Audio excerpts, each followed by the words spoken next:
Thank you Nikhil ji. आवाज़ आ रही है निखिल जी आपको? और आप सभी को मेरा नमस्कार। जितने भी नए पार्टनर्स आज हमारे साथ इस बिज़नेस में आए हैं, जितने भी नए पार्टनर्स हैं हमारे हमारे इस बिज़नेस में पार्टिसिपेट किए हैं, उन सारे बिज़नेस पार्टनर्स का मैं तहे दिल से दोस्तों हार्दिक हार्दिक स्वागत करता हूं हमारे इस सिस्टम में। और दोस्तों आप सभी लोगों को मैं बताना चाहता हूं, या फिर एक बार फिर से मैं आप सब लोगों से जानना चाहता हूं कि इस लॉकडाउन के ड्यूरेशन में, इस लॉकडाउन के दरमियान जहां पर कई लोगों की जॉब, कई लोगों के बिजनेसेस प्रॉब्लम में है, सैलरी डिडक्ट हो रही है और इनकम सोर्स हमारा कम हो चुका है, ऐसे ड्यूरेशन में हमने सेफ शॉप इंडस्ट्री के अंदर में कदम रखा। तो इतना तो मैं शायद जान सकता हूं कि हमने ये काम सिर्फ और सिर्फ प्रोडक्ट लेने के लिए तो नहीं किया। हमारी इच्छा ये भी है कि इस प्रोडक्ट के साथ साथ हमारे घर में कुछ एक्स्ट्रा इनकम अगर आता है तो ज़िंदगी में बहुत अच्छा हो सकता है। कुछ एक्स्ट्रा जो नीड्स हैं हमारी, जो एक्स्ट्रा रिक्वायरमेंट होती है इनकम की, वो पूरी हो सकती है।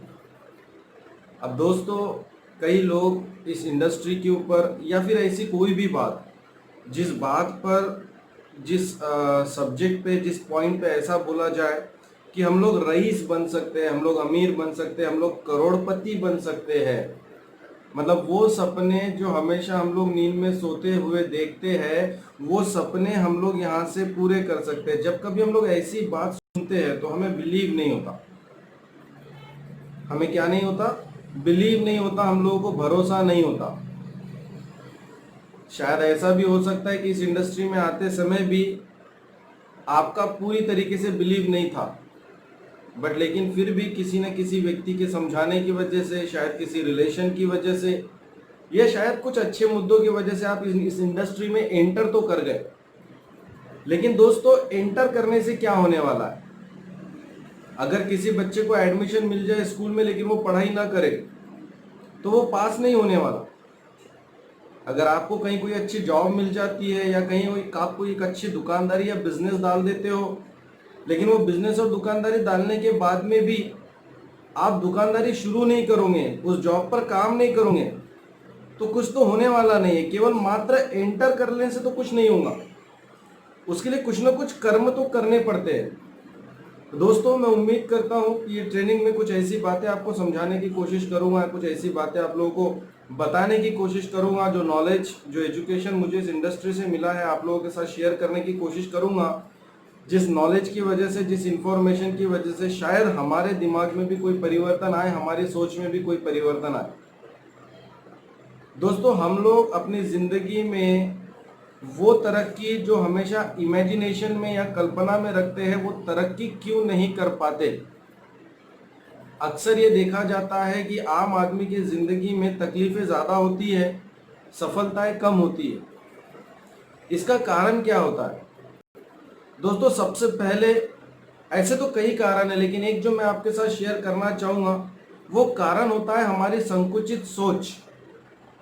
आम आदमी के पीछे रहने के पीछे अगर कोई कारण है तो दोस्तों सबसे पहले कारण है उसकी संकुचित सोच। ऐसा नहीं है कि उसके पास में ढेर सारा पैसा नहीं होता, ऐसा नहीं है कि उसका बहुत बड़ा एजुकेशन नहीं होता जिस वजह से वो तरक्की ना करे, ऐसा नहीं है। दोस्तों आप लोग इतिहास या फिर आप लोग जानते होंगे कि कई ऐसे लोग हैं जिनका बहुत बड़ा एजुकेशन नहीं था, लेकिन उसके बावजूद भी उन लोगों ने इस दुनिया में बहुत बड़े मुकाम पर पहुंचकर दिखाया। कई ऐसे भी लोग हैं जिनके पास में बहुत ज़्यादा पैसा नहीं था, बिल्कुल ज़ीरो से आए थे, लेकिन आज दोस्तों मैं बताना चाहता हूँ इंडिया के सबसे बड़े रईसों में से एक है। ऐसा हुआ है। क्यों हुआ? तो दोस्तों सोच की वजह से हुआ। क्यों हुआ? तो उनके बिलीफ की वजह से हुआ। अगर आम आदमी कहीं ना कहीं पीछे रहता है तो अपनी सोच की वजह से पीछे रहता है, अपने बिलीफ की वजह से पीछे रहता है। ऐसी कुछ बातें मैं आप लोगों के साथ में शेयर करूंगा। एक छोटे से एग्जाम्पल के साथ में शुरू करते हैं। एक व्यक्ति है जिसको वड़ा पाव मिला। वड़ा पाव तो आप जानते होंगे, दो पाव होते हैं, बीच में आलू बोंडा डाल दिया जाता है, वड़ा पाव बना दिया जाता है। दो तरीके से बेचा जा सकता है उस वड़ा पाव को। एक व्यक्ति ने, जिसके हाथ में वड़ा पाव मिला, उसने ये सोचा कि कल से मैं 4 चक्के की बंडी खरीद लूँगा और बंडी के ऊपर मैं गैस लगा दूंगा, कढ़ाई ले लूँगा, उसके अंदर मैं तेल डाल दूंगा, एक छोटा सा बोर्ड लगा दूंगा और वो बंडी को लेकर किसी चौक पे खड़ा कर दूंगा। ठीक से नहाऊंगा नहीं नहाऊंगा उसकी कोई चिंता नहीं किया, ठीक से प्रेजेंट होऊंगा नहीं होऊंगा इसकी चिंता नहीं किया, और उसने बंडी पे वड़ा पाव बेचने की शुरुआत कर दी। दोस्तों, वो वड़ा पाव की कीमत 15 रुपये या 10 रुपये है, जो कि शायद आपने मार्केट में देखा है या शायद खाया भी है। लेकिन वही वड़ा पाव एक दूसरे आदमी के हाथ में लगा। उस वड़ा पाव को हाथ में लगने के बाद में उस व्यक्ति ने वड़ा पाव के ऊपर में काम नहीं किया, अपने ऊपर काम किया। उसने थोड़ा सा उसको इम्प्लीमेंट किया, बोले इस वड़ा पाव को बेचने के लिए मैं स्पेशल ब्रांड बनाऊंगा, इस वड़ा पाव के लिए मैं एक बहुत अच्छा सा शोरूम लगाऊंगा, इस वड़ा पाव को बेचने के लिए मैं बिल्कुल हाइजेनिक रहूंगा, मैं बिल्कुल नहा धोकर इस तरीके से पेश होऊंगा जैसे कि बहुत हाइजेनिक जगह है, बहुत स्टैंडर्ड जगह है। मैं एजुकेशन क्वालिफिकेशन के साथ में, दिखावे के साथ में ये काम करूंगा। और उसने ब्रांड का नाम रखा गोली, उसने ब्रांड का नाम रखा गोली। वहां पर भी वही वड़ा पाव मिलता है, लेकिन उस वड़ा पाव की कीमत वहां पर 60 रुपए। क्या हुआ? हमारे प्रेजेंट करने का तरीका। बात को समझने की कोशिश करना। दुनिया भर में जितनी भी स्कूलें हैं, सारी स्कूलों में पढ़ाया जाने वाला सिलेबस सेम ही है। 9 तक के 10 तक के बच्चे को ले जाने का सिलेबस सेम है। लेकिन कुछ स्कूल की फीसेस बहुत ज़्यादा हाई है और कुछ स्कूल को हम बहुत ज़्यादा इम्पोर्टेंट समझते हैं, और वहाँ पर फीस हाई होने के रीजंस हम लोग पूछते नहीं। क्यों नहीं पूछते? हमको पता है the way they are presenting their self, because of that they are charging us. जिस तरीके से वो अपने आप को प्रेजेंट कर रहे हैं, उसलिए वो अपने आप को हमें उतना चार्ज कर रहे हैं। दोस्तों, बात को समझने की कोशिश करना। बिलीफ के बारे में बात करूंगा। 40 मिनट बहुत कम होता है बात करने के लिए, लेकिन इसलिए ज़्यादा मैं एक्सप्लेन नहीं कर सकता। बस छोटी छोटी चीज़ें जो आप भी जानते हो, बट आपको बार बार कोई याद नहीं दिलाता, मैं याद दिलाने की कोशिश करूँगा। एक छोटा सा बिलीफ मैं आपको बताना चाहता हूँ। आज दुनिया में कई सारे ऐसे प्रोफेशंस बन चुके हैं, आज दुनिया में कई सारे ऐसे बिजनेसमैन आ चुके हैं, ऐसी चीज़ों को लेकर उन्होंने बिजनेस शुरू कर दिया है जो हमारे दिमाग में दूर दूर तक नहीं आया था कि ऐसा भी कोई बिजनेस हो सकता है। मैं बात कर रहा हूँ ओला के बारे में, मैं बात कर रहा हूँ ओयो के बारे में। कोई अपनी टैक्सी किसी और के पास में लेकर चलाएगा, किसी और को देकर किराए से चलाएगा, ऐसा भी कभी हो सकता है, किसी ने सोचा नहीं था। बात को समझने की कोशिश करना कि ऐसी भी बिजनेस हो सकते हैं, किसी ने सोचा नहीं था। मैं ज़्यादा एग्जांपल आपको नहीं दूंगा, आप समझ सकते हो। इंटरनेट के ज़माने में आप देख रहे होंगे कि आपने दूर दूर तक नहीं सोचा कि यार वीडियो बना के भी पैसे कमाए जा सकते हैं, दकियानूसी बातें करके भी पैसे कमाए जा सकते हैं।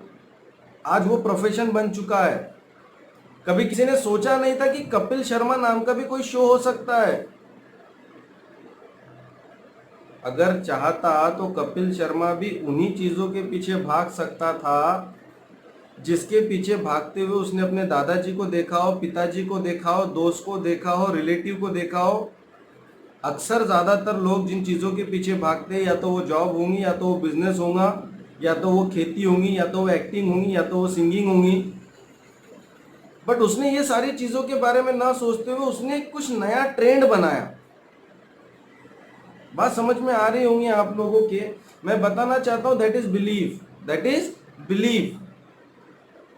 हमारा बिलीफ, हमारा प्रेजेंटेशन, हमारा तरीका, हमारा सीरियसनेस हमें ऊंची उड़ान भरने का मौका देता है। कुछ लोग ऐसे हैं दुनिया में, आप भी जानते होंगे, कि उनके हाथ में मट्टी भी दी जाए तो सोने के भाव में बेच सकते हैं। ये उनकी कला है। और कुछ लोग ऐसे हैं इस दुनिया में जिनके हाथ में अगर सोना भी दिया जाएगा तो भी वो बेच नहीं सकते हैं। ये उनका दुर्भाग्य है। बात को समझने की कोशिश करना। चीज़ों का हमारे पास होने से कुछ नहीं होता, तब तक जब तक उन चीजों का इस्तेमाल करना हमें नहीं आता। अगर आप गूगल पे सर्च करोगे कि इंसान की कितनी कीमत लगाई जा सकती है, ऐसे तो नहीं लगाई जा सकती, ऐसे अनमोल है। लेकिन फिर भी एक बार एक ऐसा एक्सपेरिमेंट हुआ था, जिस एक्सपेरिमेंट में कैलकुलेट किया गया था कि अगर इंसान के अंदर किडनी है, लीवर है, बहुत सारी चीज़ें, अगर ये सारी चीज़ों को मार्केट में बेचने के लिए निकाला जाए तो क्या कीमत लग सकती है। तो पता चला कि 7 करोड़ से ज़्यादा 7 करोड़ से ज़्यादा इंसान के बॉडी की कीमत होती है, जो कि आपके पास गॉड गिफ्टेड है, जिसको लेने के लिए आपको कोई पैसा नहीं देना पड़ा। और वो 7 करोड़ की बॉडी हमारे पास है, बट उसका इस्तेमाल हम लोग क्या करते हैं, उसका इस्तेमाल हम लोग क्या करते हैं, किस तरीके से करते हैं। क्या हमने उसको 10 या 20 हजार या 50 हजार कमाने के लिए किसी और को सेल आउट कर दिया। बाकी बहुत सारी चीजें आप लोग समझ सकते हो। चीजों का हमारे पास होने से कुछ नहीं होता। इतना कीमती दिमाग हमारे पास में है, इतनी जबरदस्त दिमाग जिसकी सोच की कोई लिमिटेशंस नहीं है। जो दिमाग आपके पास में है वही दिमाग उस व्यक्ति के पास में जिसने समुंदर के अंदर से रास्ता निकाला। जो दिमाग आपके पास में है वही दिमाग उस आदमी के पास में है जिसने चांद तक जाने के तरीके को निकाल लिया। अब उसका उस तरीके से एजुकेशन हुआ, हमारा नहीं हुआ। बात को समझने की कोशिश करना, ऐसा नहीं है। उस व्यक्ति के साथ में भी कई हजारों लोग उसके सराउंडिंग में थे, कई लाखों लोग उसके सराउंडिंग में थे, कई 100 बच्चे उसके साथ भी पढ़े थे, लेकिन वो सारे 100 बच्चे उस डायरेक्शन में नहीं जा पाए, वो अकेला गया। उसके पीछे कारण क्या था? उस एजुकेशन को भी वो तब अर्जित कर पाया, उस एजुकेशन को भी वो तब ले पाया जब उसके अंदर ये सोच थी कि मुझे ऐसा कुछ करना है। कहा जाता है दोस्तों, भगवान पे बिलीव करते हो और भगवान पे बिलीव नहीं करते हो तो शायद साइंस पे बिलीव करते होंगे। कहा जाता है कि जिस चीज के बारे में आप सोचते हो अपनी जिंदगी में, जिन चीजों के बारे में आप प्लानिंग करते हो अपनी जिंदगी में, उतनी ही चीजों को आप हासिल कर पाते हो। शायद इस बात को आप बहुत अच्छे से समझ सकते हो। दोस्तों, आगे बढ़ते हुए कुछ इंपॉर्टेंट मुद्दे मैंने आपको बताया। मैं आपको ये भी बता रहा था कि किस तरीके से हम प्रेजेंट होते हैं। ये तो मेरा पहला मीटिंग है, मैं आप लोगों के साथ में बहुत फ्रेंडली बात करने की कोशिश करूंगा, लेकिन आप लोगों को मैं किसी भी एजुकेशन से वंचित नहीं रखूंगा। जैसा कि मैंने आपको एग्जाम्पल देने की कोशिश की एक वड़ा पाव की, दोस्तों ये एग्जाम्पल कहीं ना कहीं हमारे ऊपर भी अप्लाई होता है। क्या हम उसको मंडी पे बेचते हैं या शोरूम में बेचना चाहते हैं? क्योंकि आपका ये पहला मीटिंग है तो बिल्कुल भी मैं आपको डिस्टर्ब नहीं करना चाहूंगा, लेकिन आपके साथ में मैं एजुकेशन को वंचित नहीं रखूंगा। मैं आपको बताना चाहूंगा दोस्तों, इट इज ऑन अस। अरे यार, वीडियो कॉल पे ट्रेनिंग तो अटेंड करना है, कैसे भी बैठकर, कहां पे भी बैठकर अटेंड किया जा सकता है। ये हमारी सोच है साहब। लेकिन नहीं, एक ऐसा मीटिंग अटेंड करना है जो हम टीवी सीरियल्स में, मूवीज के अंदर में देखते हैं कि कोई हीरो बहुत बड़े कॉन्फ्रेंस हॉल में एंटर करता है, अपना लैपटॉप निकालता है, खटखट खटखट दबाता है। अब वो करोड़ों कमा रहा होगा, वो लाखों कमा रहा होगा, हमको देखने में बहुत अच्छा लगता है, खुद करने में क्यों नहीं अच्छा लगता? क्या ये मीटिंग लाखों की नहीं है? क्या इस मीटिंग में लाखों आ सकते हैं? इसका प्रूफ यूट्यूब पे अवेलेबल नहीं है? क्या जिसको लाखों आ रहे हैं क्या वो आदमी आपसे बहुत ज्यादा दूर है? बिल्कुल भी नहीं, बिल्कुल भी नहीं। आप यूट्यूब पे जाकर सर्च करते हो, जो व्यक्ति यहाँ से करोड़पति अरबपति बना है वो व्यक्ति ज्यादा दूर नहीं दोस्तों, हमारे स्टेट में रहने वाला व्यक्ति है। ऐसे कई व्यक्ति है दोस्तों जो हमारे विदर्भ में रहने वाले व्यक्ति जो लाखों कमा चुके हैं। फिर हमारे अंदर वो फीलिंग क्यों नहीं आया? वो हमारे अंदर फीलिंग क्यों नहीं आया कि हम ऐसी कोई मीटिंग अटेंड करने जा रहे हैं? हम लोग अपने ब्रेन को अब उस तरीके से ट्रेन करने वाले हैं जहां से एक बड़ा इनकम सोर्स आ सकता है। हम लोग एक कॉर्पोरेट फीलिंग के साथ में इस ट्रेनिंग को अटेंड क्यों नहीं कर रहे? दोस्तों, ये चीज के लिए मैं बिल्कुल भी आपसे नाराज नहीं हूं और मैं आप लोगों को बिल्कुल भी हर्ट नहीं करना चाहता। मैं समझ सकता हूं ये हमारा पहला ट्रेनिंग है, बट मैं ये भी बताना चाहता हूं दोस्तों, अगर इस बिजनेस के अंदर हम लोग 1000 कमाने की सोच से आते हैं तो 1000 कमाएंगे। इस बिजनेस के अंदर अगर हम 2000 कमाने की सोच से आते हैं तो 2000 कमाएंगे, और इसी बिजनेस के अंदर अगर हम 2 लाख कमाने की सोच से आते हैं तो 2 लाख कमाएंगे दोस्तों। अगर इस बिजनेस के अंदर हम बिना किसी सोच के आ जाते हैं तो ये भी तय है दोस्तों कि शायद कुछ कर भी नहीं पाएंगे। बात को समझने की कोशिश करना। साधारण सा एग्जांपल है दोस्तों, बिना कोई सोच से अगर आते हैं तो ट्रेनिंग में भी हम नॉर्मल रहेंगे। 1000 रुपए की सोच से आते हैं तो ट्रेनिंग के अंदर भी हम 1000 रुपए के हिसाब से रहेंगे। 2000 की सोच से आते हैं तो ट्रेनिंग के अंदर भी प्रेजेंट हम 2000 के हिसाब से रहेंगे। लेकिन अगर 2 लाख की सोच से आते हैं, 2 लाख की सोच लेकर आते हैं तो दोस्तों 2 लाख की सोच के साथ में रहेंगे। दोस्तों सोच के ऊपर में बात निकली है, बात अपने दिमाग के ऊपर निकली है, बात आम आदमी के ऊपर निकली है। तो कुछ एग्जाम्पल लेना चाहूंगा आम आदमी का दिमाग कैसा होता है। एक बहुत सुंदर सा गाना आता था जो आप सभी लोगों को पसंद है, और शायद मेरी ये ट्रेनिंग खत्म होने के बाद क्योंकि मैं याद दिला रहा हूं तो आप लोग उसको सुन भी लूंगे। एक बहुत खूबसूरत सा गाना आता था, वो गाना था थोड़ा है थोड़े की जरूरत है, थोड़ा है थोड़े की जरूरत है। सुना होगा आप सब लोगों ने। आम आदमी को सबसे फेवरेट गाना है, सबसे फेवरेट गाना है। आम आदमी की सोच में रग रग में बसा हुआ है। आम आदमी बड़े की इच्छा कभी करता ही नहीं।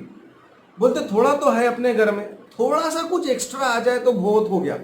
थोड़ा बड़ा सोचता ही नहीं, सोचता थोड़ा आता कुछ भी नहीं। अरे भाई बड़ा सोचो, कुछ तो आएगा। बट आम आदमी ये काम नहीं करता दोस्तों। हम स्कूल में जाया करते थे और स्कूल में हम सभी लोगों से एक गाना गाने के लिए कहा जाता था, एक गीत गुनगुनाने के लिए कहा जाता था। कौन सा गीत था, कौन सा गाना था? हम होंगे कामयाब एक दिन। पहली कक्षा में गाया ये गाना। 5वीं में गए, 5वीं में पता चला कि अभी भी वही गाना गा रहे, हम होंगे कामयाब एक दिन। 7th में गए, पता चला वही गाना गा रहे, हम होंगे कामयाब एक दिन। ग्रेजुएशन में गए, पता चला अभी भी वही गाना गा रहे, हम होंगे कामयाब एक दिन। मैंने मेरे दोस्त से पूछा, भाई ये एक दिन आने वाला कब है? ये एक दिन आने वाला कब है? तो मेरा दोस्त मेरे कानों में बोला, भाई तू ज्यादा टेंशन मत ले, अपने दादाजी भी यही गा रहे थे, हम होंगे कामयाब एक दिन। बात समझ में आ रही है दोस्तों? यहां से मैन्युफैक्चरिंग होता है आम आदमी के दिमाग का, यहां से मैन्युफैक्चरिंग होता है। ये तो कुछ ऐसी बातें थी जो शायद एज अ ट्रेनर, जो एज अ लीडर आप लोगों को खुश करने के लिए अच्छी लगे। बट मैं कुछ ऐसी बातें भी आप लोगों को बताना चाहता हूं जो आपको प्रैक्टिकल लगे, जो आप लोग खुद अपने मन से, अपने दिल से, अपने दिमाग से समझ पाओ कि क्या मैं सच बोल रहा हूं या झूठ बोल रहा हूं। अभी थोड़ा सा अपने कंसंट्रेशन को बढ़ा देना। अभी मैं कुछ प्रैक्टिकल प्रूफ के बारे में बात कर रहा हूं कि आम आदमी अगर पीछे होता है तो अपनी सोच की वजह से होता है। एक एग्जांपल लेने की कोशिश कर रहा हूं, समझने के प्रयास करना आप लोग। देखो इस दुनिया में कई सारे इन्वेंशन हुए, इस दुनिया में कई सारे आविष्कार हुए, और जो कोई भी आविष्कार हुए वो इस दुनिया को तरक्की पे लाने के लिए हुए, वो आदमी को, इंसान की जिंदगी को आगे बढ़ाने के लिए हुए। आज कुछ लोग उसको अच्छा बोले, कुछ बुरा बोले, वो एक अलग बात है, वो एक अलग टॉपिक बन चुका है। मैं उसके बारे में बात नहीं कर रहा हूं, लेकिन समझने की कोशिश करना। जितने भी आविष्कार किए गए वो आविष्कार इंसान की जिंदगी को तरक्की पे लाने के लिए किए गए हैं, जिससे इंसान की जिंदगी में जो सारी डिफिकल्टीज थी वो डिफिकल्टीज कम हो जाए और इंसान अपनी जिंदगी को एक सुचारू तरीके से चला पाए। एग्जाम्पल की मैं बात करने की कोशिश कर रहा हूं, समझाने के लिए मैं आपको बता रहा हूं कि इस दुनिया में सबसे बड़ा आविष्कार जो हुआ था वो हुआ था चक्के का। जब पहली बार चक्के का किसी ने इन्वेंशन किया कि इस तरीके से गोल हम लोग एक तरीके का चक्का बनाते हैं जिससे हम लोग तेजी के साथ में ट्रैवल कर सकते हैं, वो चक्के का आविष्कार एक बहुत इंपॉर्टेंट आविष्कार माना जाता है, जिस आविष्कार की वजह से दुनिया में बहुत ज़्यादा तेजी आ गई। उसके बाद में और कई सारे आविष्कार हुए। उसके बाद में कुछ ऐसे आविष्कार हुए कि टेलीफोन आया, टेलीफोन ने एक दूसरे को बहुत फास्ट में एक दूसरे से कनेक्ट कर दिया, ये और एक बड़ा क्रांतिकारी आविष्कार था। टेलीफोन के बाद में दोस्तों इंटरनेट आया, एंड्रॉयड आया, ये उसके बाद का एक बहुत बड़ा आविष्कार था। और ऐसे कई सारे आविष्कार हुए हैं। ये आविष्कार क्यों हुए? आदमी की जिंदगी में तेजी लाने के लिए। अब एक सवाल है, जवाब भी मैं दूंगा, आप अपने मन में सोचिए, क्या ये आविष्कारों के साथ, क्या ये तरक्की के साथ हम लोगों ने चलना चाहिए या नहीं चलना चाहिए? इन आविष्कारों को हमने एक्सेप्ट करना चाहिए या नहीं करना चाहिए? इन बदलावों को हमने एक्सेप्ट करना चाहिए या नहीं करना चाहिए? मेरा कहना है, समझने के लिए मैं बताने की कोशिश कर रहा हूँ कि साहब हमने इन आविष्कारों का बहिष्कार करना चाहिए, हमने इन पे बिलीव नहीं करना चाहिए, हमने चक्के पे बिलीव नहीं करना चाहिए, हमने मोटरसाइकिल, गाड़ी, कार का इस्तेमाल नहीं करना चाहिए। हमने हमारे घर में इस्तेमाल की जाने वाली गैस सिलेंडर पे भरोसा, विश्वास नहीं करना चाहिए। हमने दोस्तों एटीएम मशीन पे विश्वास नहीं करना चाहिए। हम लोगों ने दोस्तों अपने घर में इस्तेमाल की जाने वाली इलेक्ट्रिसिटी पे विश्वास नहीं करना चाहिए, हमें उसका बहिष्कार करना चाहिए। मानते हैं कि हम लोग ऐसा कर लेते हैं, मानते हैं कि हम लोगों ने ये बात को एक्सेप्ट कर लिया और हमने सारी चीज़ों का बहिष्कार किया। अब सोच कर देखो हमारी ज़िंदगी कैसी हो जाएगी। ज़िंदगी कुछ इस तरीके से हो जाएंगी, क्योंकि मैंने अपनी 2 व्हीलर 4 व्हीलर का बहिष्कार कर दिया। मैंने बोला कि मैं इस आविष्कार पे बिलीव नहीं करता, मैं इसका साथ नहीं दूंगा। तो ये हो जाएगा कि जिस जगह पे, जिस ऑफिस में मैं केवल मात्र 15 मिनट में पहुंच जाता था, उस ऑफिस में पहुंचने के लिए पैदल पैदल जाते हुए मुझे कम से कम आधा या 1 घंटा लग सकता है। दूसरी बात ये होगी, क्योंकि मैंने गैस सिलेंडर का बहिष्कार कर दिया, मैंने गैस सिलेंडर के इस्तेमाल को बहिष्कार कर दिया, तो मेरे साथ में ये होगा कि जब जो खाना मुझे 15 मिनट 20 मिनट में रेडी करके मिल जाता था, उस खाने को रेडी होने के लिए 1 घंटा लगेगा। और मेरी वाइफ की आंखों में बहुत तकलीफ होंगी, क्योंकि वो चूल्हा जलाएंगी और बहुत ज़्यादा मतलब तकलीफें आप जानते हो क्या क्या हो सकती है। उसके बाद में दोस्तों मैं इलेक्ट्रिसिटी का बहिष्कार करता हूँ, मैं इलेक्ट्रिसिटी का इस्तेमाल नहीं करूँगा। तो ये होगा कि मैं ठीक से सुकून से सो नहीं पाऊँगा, शाम के बाद मैं मेरी चीज़ें कहाँ पर रखी है देख नहीं पाऊँगा अंधेरे में। तो क्या ऐसी ज़िंदगी आप जी पाओगे जी? नहीं सर, ऐसी चीज़ों का हम बहिष्कार नहीं कर सकते। क्यों? उसके बिना ज़िंदगी अधूरी है। अच्छा, अधूरी है, इसलिए हम लोग ये सारी चीज़ों का बहिष्कार नहीं कर सकते और हम लोग ये सारी चीज़ों के साथ जीते। आपको ये नहीं लगता क्या कि ये सारी चीज़ें हमारे लिए डेंजर है? इन सारी चीज़ों के नेगेटिव मुद्दे हैं। हाँ जी, इन सारी चीज़ों के नेगेटिव मुद्दे, ऐसा आपको लगता नहीं है क्या? मुझे एक बात बताओ, 2 व्हीलर का एक्सीडेंट कितना ज़बरदस्त और कितना भयंकर होता है जी। 2 व्हीलर 4 व्हीलर कितने सारे एक्सीडेंट हो रहे जी। अजी, एक्सीडेंट होने के बाद समझने की कोशिश करना, कौन सी हड्डी को जुड़ाना है समझ में नहीं आता। इतने खतरनाक एक्सीडेंट होते हैं। कितना ड्रॉबैक है उसका, कितना बड़ा नेगेटिव पॉइंट है। अच्छा, सिलेंडर को ब्लास्ट होने वाली कभी कोई बात नहीं सुनी क्या आपने कि सिलेंडर ब्लास्ट होता है करके? वो हमारे मेन घर में मेन जगह पे रखा होता है हमेशा, पता नहीं कब क्या हो जाए। उसका नेगेटिव पॉइंट है या नहीं है? अच्छा, इलेक्ट्रिसिटी, करंट लगते हुए लोगों को मरते नहीं देखा। कितनी खतरनाक दर्दनाक मौत होती है, कितना बड़ा ड्रॉबैक है उसका इलेक्ट्रिसिटी का।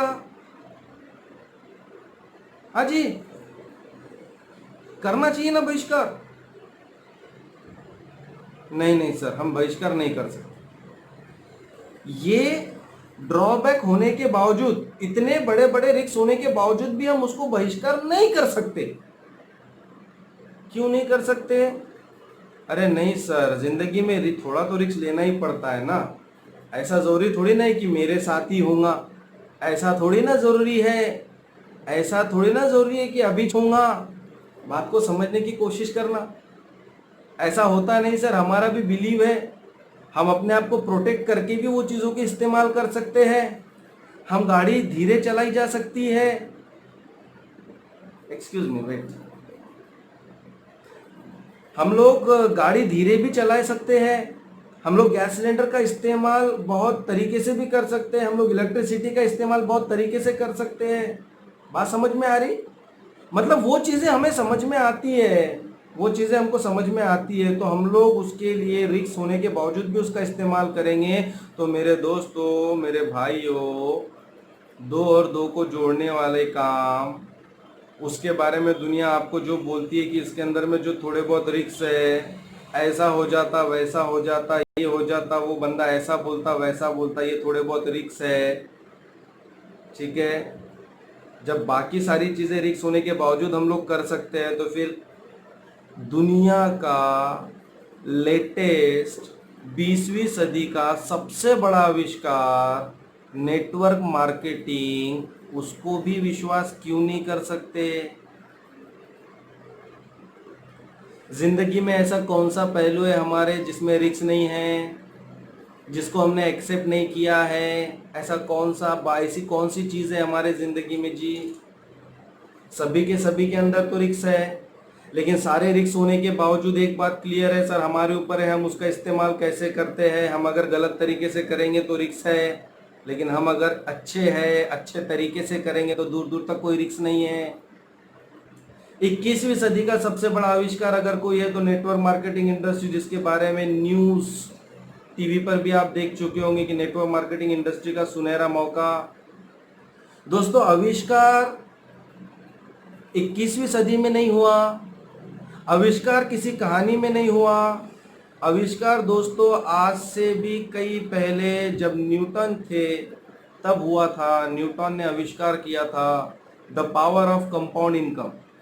The power of compound income. Compound income होती क्या है, कहानी के माध्यम से शायद आपने कभी सुना हो, नहीं सुना हो तो मैं 2 सेकंड में बताने का प्रयास करूंगा। एक दिन एक राजा के पास में एक साधु आया। साधु ने राजा को कहा कि मुझे आपसे दान चाहिए। राजा बहुत एरोगेंट था, बहुत इगोइस्टिक था, तो राजा ने बोला हाँ भाई मांग, तेरे को क्या चाहिए? साधु बोला कि मुझे इतने हल्के में क्यों ले रहा है? साधु ने राजा से कहा कि आप क्यों इतना मुस्कुराते हुए मुझे बोल रहे हो? मैं बोल रहा हूँ, बोले मैं सोच रहा था, बोले कि एक साधु की सोच कितनी ज्यादा हो सकती है, वो मुझसे ऐसा क्या मांग सकता है? मांग, तेरे को जो मांगना है मैं तेरे सामने हाजिर करूंगा। तो साधु बोले सही बात कर रहे हो आप, सोच लो अगर आपने जो मैंने कहा वो प्रेजेंट नहीं कर पाए तो आपका साम्राज्य मुझे देना पड़ेगा। राजा पूरे ईगो में था। राजा ने बोला हाँ ठीक है भाई, दे दूंगा, ऐसा क्या मांग सकता है? मुझे पता है कि एक गरीब की सोच जा कहाँ तक सकती है। तो साधु ने कहा कि राजा जी बहुत बड़ी चीज़ नहीं चाहिए, एक काम करो, शतरंज जो खेली जाती है वो शतरंज का पैड लेकर आ जाओ, चेस का पैड लेकर आ जाओ, और उस पैड के पहले हिस्से में, पहले बॉक्स में एक चावल का दाना रखो, दूसरे बॉक्स में 2 रखना, तीसरे बॉक्स में उससे दुगने यानी 4 रखना, चौथे बॉक्स में उससे दुगने यानी 8 रखना, और इतने चावल के दाने मुझे दे देना। राजा जोर जोर से हंसा और बोला देख साधु, मैं तुझे बोल रहा था ना कि तेरी सोच इतनी सी है, तो उससे ज़्यादा मुझसे मांग नहीं सकता, ये कौन सी बड़ी बात है। राजा अपने सैनिकों को ऑर्डर करता है कि भैया जाओ और जाकर इस साधु की मनोकामना पूरी करो, इसे अपना दान देके रफा दफा करो। सारे सैनिक निकले। उस चेस बोर्ड के अंदर में 64 बॉक्स होते हैं। कितने होते हैं? 64 बॉक्स होते हैं। सैनिक 1 घंटे के बाद में दौड़ते दौड़ते वापस आए और उस राजा के सामने हाथ जोड़कर बोले राजा, साधु तो खेल कर गया, साधु महाराज खेल कर गए, साधु महाराज को हल्के में लेना ये डिसीजन बहुत गलत रहा। राजा महाराज, मैं आपको बताना चाहता हूँ कि वो 64वें डब्बे तक पहुँचते पहुँचते जितना अनाज उस 64वें बॉक्स में रखना पड़ेगा, जितने अनाज के दाने उस 64वें बॉक्स में रखना पड़ेगा, उतने अनाज तो आज तक, उतने अनाज के दाने तो आज तक इस दुनिया में पैदा भी नहीं हुए। उतने अनाज के दाने तो आज तक इस दुनिया में पैदा भी नहीं हुए। मैं ये नहीं बोल रहा हूँ कि आप मेरे ऊपर बिलीव करो, मैं ये भी बता रहा हूँ कि आप अपने घर में मोबाइल कैलकुलेटर को यूज़ कर सकते हो। मैं ये भी बोल रहा हूँ कि आप यूट्यूब पे जाकर कंपाउंड इंटरेस्ट की कहानी ऐसा डालकर आप उस कहानी को सुनकर उस आंकड़े को भी देख सकते हो। जितना बड़ा आंकड़ा आएगा 64, जितना बड़ा नंबर आएगा अनाज के दाने बांटने का 64वें बॉक्स पे दोस्तों, वो नंबर आपके मोबाइल स्क्रीन पर भी पूरी तरीके से दिखाई नहीं देगा, वो इतना बड़ा होता है। ये होता है दोस्तों कंपाउंड इनकम का पावर, जो कि 21वीं सदी का सबसे बड़ा इन्वेंशन है। जब हमने सारे इन्वेंशन पे बिलीव किया तो हमने ये इन्वेंशन पे बिलीव क्यों नहीं करना चाहिए जी? तो हमारा प्रॉब्लम क्या है? हमारा प्रॉब्लम ये है कि हम आम आदमी हैं। हमारा प्रॉब्लम ये है कि हम छोटी सोच रखते हैं। देखना, बात को समझना, मैं डायरेक्टली आपको नहीं बोलने की कोशिश कर रहा हूँ, मैं आपको समझाने की कोशिश कर रहा हूँ एग्जाम्पल्स के साथ। अगर मैं कहीं गलत फील होता हूँ तो आप इस बात को नोट कर सकते हो। दोस्तों, समझने की कोशिश करना कैसे हमारी सोच संकुचित होती है। सबसे पहली बात, एक तो आम आदमी के दिमाग में कोई बात समझ में आती नहीं। सबसे पहला प्रॉब्लम, एक तो आम आदमी को कोई बात समझ में सीधे से आती नहीं। दूसरी बात, अगर समझ में आ भी गई तो उसके बाद में उस पर वो बिलीव करता नहीं। कब तक बिलीव नहीं करता पता है? कब तक बिलीव नहीं करता, ये बहुत बड़ा क्वेश्चन है। वो कब तक बिलीव नहीं करता है? वो तब तक बिलीव नहीं करता है जब तक पूरा गांव ना बस जाए। वो तब तक बिलीव नहीं करता है जब तक पूरा गांव ना बस जाए। ये एक तरीके का थॉट था, एक तरीके का मुहावरा था। आम आदमी की सबसे बड़ी तकलीफ है कि वो इंतजार में बैठा होता है कि जब कुछ पढ़े लिखे लोग या जब कोई सोसाइटी के बड़े लोग या अमीर लोग, जब ये सारे लोग उस काम में लग जाएंगे, जब ये पता चलेगा कि नहीं पूरी दुनिया वहीं भाग रही है, तब आम आदमी को जाग आती है और तब आम आदमी एक्शन में आता है। तब तक कि वो वेट कर रहा बैठा होता है, बोलते हैं हाँ मैं बहुत होशियार हूँ, मेरे को सब कुछ समझ में आ रहा। यकीन नहीं हो रहा आपको मेरी बात पे? यकीन नहीं हो रहा जी? अच्छा चलो एग्जाम्पल से समझाने की कोशिश करता हूँ जी। आपको क्या लगता है, आम आदमी ने सबसे पहले गैस सिलेंडर को एक्सेप्ट कर लिया क्या जी? इस दुनिया में सबसे लेट गैस सिलेंडर को एक्सेप्ट करने वाला अगर कोई था तो वो आम आदमी था। अच्छा उससे भी थोड़ा आगे मैं बढ़ के एग्जाम्पल देने की कोशिश करता हूँ जी। इस दुनिया में सबसे लेट अगर एटीएम मशीन को एक्सेप्ट करने वाला और इस्तेमाल करने वाला कोई व्यक्ति था तो वो आम आदमी था। आज भी कई ऐसे लोगों को उठा सकते हो आप जो आज भी एटीएम मशीन पे सही में पैसे निकलते क्या भाई, और अपने अकाउंट से निकलते क्या, और बाद में उसमें कटौती नहीं होती क्या, आज भी उनके दिल धक धक धक धक कर रहे होते हैं। वो आम आदमी है दोस्तों। ज़्यादा दूर नहीं जाना, अपने ऊपर से जजमेंट लेना। अपन ने एटीएम का मशीन का इस्तेमाल तब नहीं किया जब अपने समझ में आया। अपने एटीएम का मशीन तब यूज़ किया जब अपने गांव भर में चेक कर लिया, तू किया क्या, तूने किया क्या, तूने किया क्या, तेरा बराबर हुआ क्या, तेरा बराबर हुआ क्या, तेरा बराबर हुआ क्या, उसके बाद में अपन ने किया। जजमेंट अपने आप से लेना, ज़्यादा दूर जाने की ज़रूरत नहीं है। बात को समझने की कोशिश करना। मुझे तो यहाँ तक के नॉलेज है दोस्तों, मुझे यहाँ तक के समझता है कि दुनिया में अगर आगे बढ़ना है तो पूरा गांव बसने के पहले बढ़ो। जब पूरा गांव बसेगा तो हम नहीं, हर गधा घोड़ा भी भागेगा, हर कोई भागेगा। लेकिन हम तो तरक्की पे तब रहेंगे ना जब गांव बसने वाला है, अपने को मालूम है, अपन पहले से ही भागे। समझने की कोशिश करना। और थोड़ा सा एग्जांपल ले लेता हूँ आपके समझने के लिए अच्छा रहेगा। आम आदमी की सबसे बड़ी प्रॉब्लम, एक तो उसके बात समझ में आती नहीं, और दूसरी बात समझ में उसके आ भी गई तो वो अपने आप पे बिलीव नहीं करता, पूरी दुनिया में इंक्वायरी करने के लिए निकलता। मैं बात को समझना, हम लोगों की मानसिकता कुछ ऐसी है, हम लोग हमेशा बाल की खाल निकालने की कोशिश करते हैं। मैं ये बात मेरी इंडस्ट्री के लिए बिल्कुल भी नहीं बोल रहा हूँ। मैं ऐसा नहीं बोल रहा हूँ कि आप मेरी इंडस्ट्री पे ऐसे बिलीव कर लो, बट मैं आपसे साधारण सी बात ये कर रहा हूँ, समझो कि आम आदमी हर क्षेत्र में ऐसा ही है। चाहे फिर वो फ़ोन पे की बात हो, चाहे वो गूगल पे की बात हो, चाहे वो गैस सिलेंडर की बात हो, चाहे वो एटीएम की बात हो, चाहे किसी की भी बात हो। सबसे लेट अगर एंड्रॉयड का इस्तेमाल किसी ने किया, सबसे लेट अगर इंटरनेट को समझना किसी ने शुरू किया तो आम आदमी ने किया साहब। बट तरक्की के लिए लेट नहीं, पहले आना पड़ेगा। आप लोग टीवी न्यूज़ पे देख रहे हो नेटवर्क मार्केटिंग इंडस्ट्री का सुनहरा मौका, और उसमें से भी सबसे बेस्ट इंडस्ट्री दोस्तों सेफ शॉप इंडस्ट्री के पास में हो आप। ऐसी इंडस्ट्री जिसका 90 इयर्स का ट्रैक रिकॉर्ड है, 19 साल का ट्रैक रिकॉर्ड है दोस्तों, 19 साल का, कि 19 साल में कई हजारों करोड़पति और अरबपति इस इंडस्ट्री ने दिए हैं। ऐसे ऐसे लोग इस इंडस्ट्री के अंदर उपस्थित है दोस्तों जो महीने के 52 लाख से 38 लाख रुपए महीना कमाते हैं। एक समय वो लोग केवल मात्र एक साधारण 5,000 और 4,000 की जॉब किया करते थे दोस्तों। ऐसे सारे लोगों को आप YouTube पे देख सकते हो। ऐसी इंडिया की केवल और केवल मात्र पहली ऐसी इंडस्ट्री है जो छाती ठोक कर ये बोलती है कि जिस सिटी के अंदर में हमने 5 साल का बिजनेस कर लिया, उस सिटी के अंदर में हम 8 लाख और उससे ज़्यादा कमाने वाला वहीं का प्रॉपर बताएंगे, वहीं का प्रॉपर। मैंने भी कई इंडस्ट्रियों के नाम सुने, बात को समझने की कोशिश करना। बट जब मेरा क्वेश्चन निकला कि मुझे बताओ कोई ऐसा कमाने वाला जो मेरे विदर्भ का हो, जो मेरे शहर का हो, जिससे मिलने के लिए मुझे 2 घंटे से ज्यादा ट्रैवलिंग ना करना पड़े, दोस्तों वो हेल्पलेस थे। कहाँ है? तो बोले कहीं और दुबई बैठा है, कहीं और दिल्ली बैठा है, कहीं और अलग बैठा है। मैंने बोला फिर वहीं बिजनेस हुआ क्या? मेरे यहाँ पे बिजनेस नहीं हुआ क्या? पहली ऐसी इंडस्ट्री दोस्तों, अगर आपके नागपुर शहर के बारे में मैं बात करूं तो मैं बताना चाहता हूं दोस्तों, 25 से ज्यादा ऐसे प्रॉपर नागपुर के लोग बैठे हैं जो 8 लाख रुपए से ज्यादा इनकम करते हैं दोस्तों। मैं तो बोल रहा हूं कि आम आदमी गांव बसने के बाद विश्वास करता है। इतना तो गांव बस गया, अब और विश्वास करने के लिए क्या चाहिए?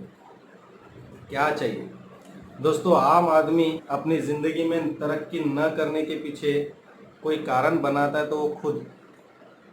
मैं बताना चाहता हूं, हमारे अंदर में 2 तरह की पर्सनालिटी रहती है। हमारे अंदर 2 तरह की पर्सनालिटी रहती है। कुछ मुद्दों पे जो मैंने बात की, अगर कुछ मुद्दे आपको शायद थोड़े से चुभे हो या बुरे लगे हो, तो मैं बताना चाहता हूँ वो मैं दूसरी पर्सनालिटी के बारे में बात कर रहा था। हमारी 2 पर्सनालिटी ऐसी होती है कि पहली पर्सनालिटी तो सब कुछ जानती है, क्या करना चाहिए क्या नहीं करना चाहिए, सब कुछ अच्छा जानती है। लेकिन दूसरी हमारे अंदर में एक और पर्सनालिटी होती है जो अंदर से हमें कुछ करने नहीं दे रही होती है, जो अंदर से हमें रोक रही होती है, जो अंदर से हमारे लिए डाइवर्शन क्रिएट कर रही होती है। मैं उस पर्सनालिटी के बारे में बात कर रहा हूँ दोस्तों। आम आदमी अपने आप पे कंट्रोल नहीं कर पाता, समझता वो भी सब कुछ है, बट हमें अब बदलने की ज़रूरत है। बात को समझना, हमें बदलने की ज़रूरत है। मैं लोगों से कहता हूँ, लोग पूछते हैं मुझसे कि सर बोले इस इंडस्ट्री का प्रोडक्ट क्या है। लोग मुझसे पूछते हैं कि इस इंडस्ट्री का प्रोडक्ट क्या है। कई लोग बताते हैं हमारे पास में टूथपेस्ट है, हमारे पास में हेल्थ सप्लीमेंट है, हमारे पास में सूट है, हमारे पास में किचन की सामग्री है, हमारे पास में डिनर सेट और बहुत कुछ है। ऐसी कोई चीज़ नहीं है डेली यूजेस की जो हमारे पास में अवेलेबल ना हो, और वो सारी की सारी ब्रांड है। बट दोस्तों अगर कोई मुझसे पूछे कि मेरी इंडस्ट्री का प्रोडक्ट क्या है, तो मैं बात करता हूं दोस्तों कि हमारी इंडस्ट्री मार्केट के एक ऐसे आदमी को उठाकर लाती है, एक ऐसे व्यक्ति को उठाकर लाती है जिसका शायद एजुकेशन बहुत ज़्यादा स्ट्रांग नहीं था, जिसका शायद फैमिली बैकग्राउंड बहुत ज़्यादा स्ट्रांग नहीं था, जिसे शायद बहुत अच्छा बोलना नहीं आता था, जिसका शायद पर्सनालिटी बहुत ज़्यादा प्रभावित नहीं था। ऐसे आदमी के ऊपर में हमारी इंडस्ट्री काम करती है और उस आदमी को ऐसा व्यक्ति, ऐसा पर्सनालिटी बनाकर खड़ा करती है कि हजारों लोगों की भीड़ में उसका नाम गूंज रहा होता है, और हजारों लोगों की भीड़ में वो अपनी पर्सनालिटी और अपनी स्पीच दे रहा होता है। ये जो व्यक्ति है दोस्तों, ये हमारी इंडस्ट्री का एक प्रोडक्ट है। ये प्रोडक्ट है हमारी इंडस्ट्री का, जो इंडस्ट्री निर्माण करती है। मैं लोगों से कहता हूँ दोस्तों, कहीं ना कहीं एक बात को हमें बहुत ज़्यादा स्पेशली समझने की ज़रूरत है। अगर ज़िंदगी में कुछ बदलना है, ज़िंदगी में अगर कुछ तरक्की पे जाना है, तो सबसे पहले अपने आप को बदलना है, अपने बिलीफ को बदलना है, अपने माइंड को बदलना है। और मैं आप लोगों के दिल पे हाथ रख के बोलना चाहूँगा, बात को समझना। ज़माना नहीं रहा दोस्तों ऐसा कि हम कोई बातों को हल्के में ले, नहीं। आप लोगों के खुद ऑब्जर्वेशन, इस दुनिया में हो रहे बदलाव, आपके सामने आंसर है कि कई सारी चीज़ें जिसको कुछ लोगों ने हल्के में लिया, उसी काम को, उसी चीज़ को कुछ लोगों ने पेशा बना दिया। पहली बार किसी ने सोचा था पानी बेचूंगा, लोगों ने उस पर बिलीव नहीं किया। जब पूरी दुनिया में बिस्लरी फेमस हो गई, तो पूरी दुनिया में बिस्लरी फेमस हो जाने के बाद में वही आम आदमी का दिमाग भिड़ गया, बोले मैं भी पानी बेचूंगा, मैं भी पानी बेचूंगा, मैं भी पानी बेचूंगा, मैं भी पानी बेचूंगा। आज दुकान पे जाकर हर कोई बोलता है भैया एक बिस्लरी देना। पानी की कोई भी बोतल देगा तो ले लेता है, लेकिन बोलता यही है कि बिस्लरी देना, क्योंकि पानी की बोतल को बिस्लरी के नाम से ही जानता है। बात को समझने की कोशिश करना, हल्के में नहीं लेना, दूर दूर तक हल्के में नहीं लेना। हम लोग अपनी ज़िंदगी में तरक्की क्यों नहीं कर पाते? हम लोग अच्छे पेशे, अच्छे प्रोफेशन, अच्छी ज़िंदगी, अच्छे बीवी बच्चे, अच्छे परिवार में होने के बावजूद भी हम लोग सब चीज़ों को हल्के में लेते हैं। हमने अपने आप, जिसकी 7 करोड़ कीमत है ना इस बॉडी की, हमने इसको हल्के में लिया है।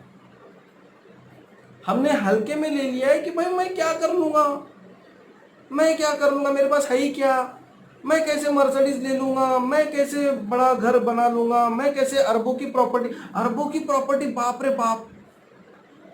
अगर ऐसी सोच हमारे पास है तो सोचो हम अपने आप को हल्के में लेते हैं या नहीं लेते।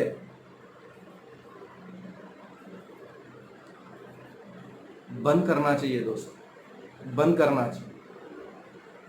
किसी जंग में लड़ने से पहले घुटने टेक देना बहुत गलत बात है, आप लोग जानते हो।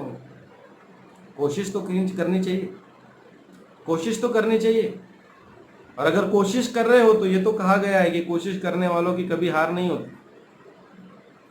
दोस्तों समय बहुत ज़्यादा हो चुका है। इन शॉर्ट आपको बताना चाहूँगा, सबसे पहले अपने अंदर बदलाव लाना पड़ेगा, अपने बिलीव में बदलाव लाना पड़ेगा। आम आदमी से खास आदमी बनने वाली, खास आदमी बनाने वाली इंडस्ट्री में आ चुके हो तो खास आदमी बनने के लिए जो सीढ़ियों को चढ़ना पड़ता है उस सीढ़ियों पे कदम रखना शुरू कर दो, अपने बिलीफ को चेंज करना शुरू कर दो।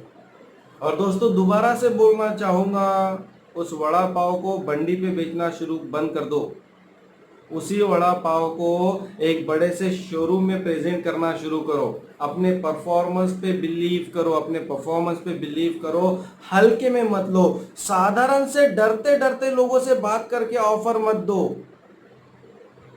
जब ऑफर दे रहे हो तो ये मत सोचो साहब कि उसको आप लोग 4,000 5,000 की किराने का ऑफर दे रहे हो, या आप उसको किसी डिनर सेट का ऑफर दे रहे हो, या आप उसको किसी सूट साड़ी का ऑफर दे रहे हो। नहीं, अरे दोस्तों आप एक 10,000 कमाने वाले को, 20,000 कमाने वाले को, लाख रुपए कमाने वाले को 52 लाख हफ्ता कमाने का ऑफर दे रहे हो जी। नहीं ना सर, मैं फेक ऑफर दे रहा हूँ, मैं गलत ऑफर दे रहा हूँ, बिलीव नहीं होता। क्यों नहीं होता जी? जो इंडस्ट्री 19 सालों से अपना लोहा इस दुनिया में मना चुकी है, जो 19 सालों से एमएलएम इंडस्ट्री के हर रिकॉर्ड तोड़ चुकी है, ऐसी इंडस्ट्री के ऊपर में विश्वास कैसे नहीं हो सकता जी? बात कैसे काम करना सर, क्या करना? सबसे पहली बात तो एवं ही कुछ कर लेना, ऐसा नहीं करना दोस्तों।